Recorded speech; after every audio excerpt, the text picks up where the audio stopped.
over 2 million stone blocks, some weighing as much as 80 tons, built with a precision that baffles modern engineers. The Great Pyramid of Giza is an impossible feat of ancient engineering. For centuries, we've asked one question: how did they do it?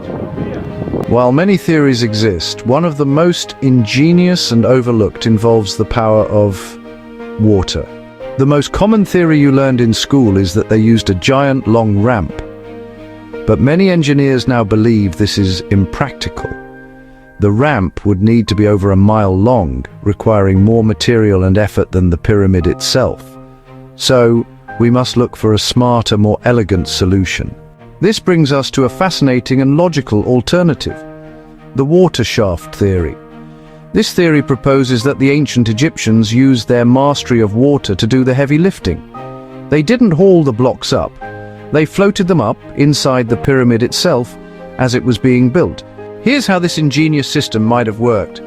First, a central water shaft and a series of locks, like in a modern canal, were constructed.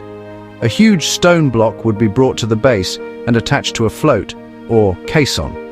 The first lock would fill with water, lifting the stone up one level.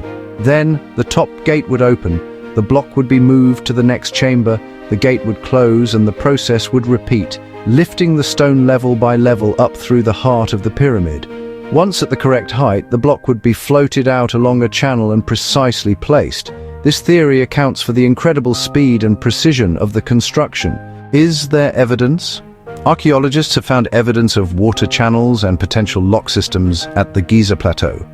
Of course, this is still just one theory among many incredible ideas. No one knows for sure, but it shows the amazing ingenuity our ancestors may have possessed.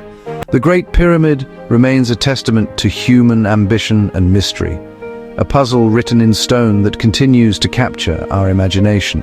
What do you think? Does the water shaft theory make sense to you, or do you have a favorite alternative theory? Let's discuss this incredible mystery in the comments. If you enjoyed this video, please hit like and subscribe to Another How To Guru.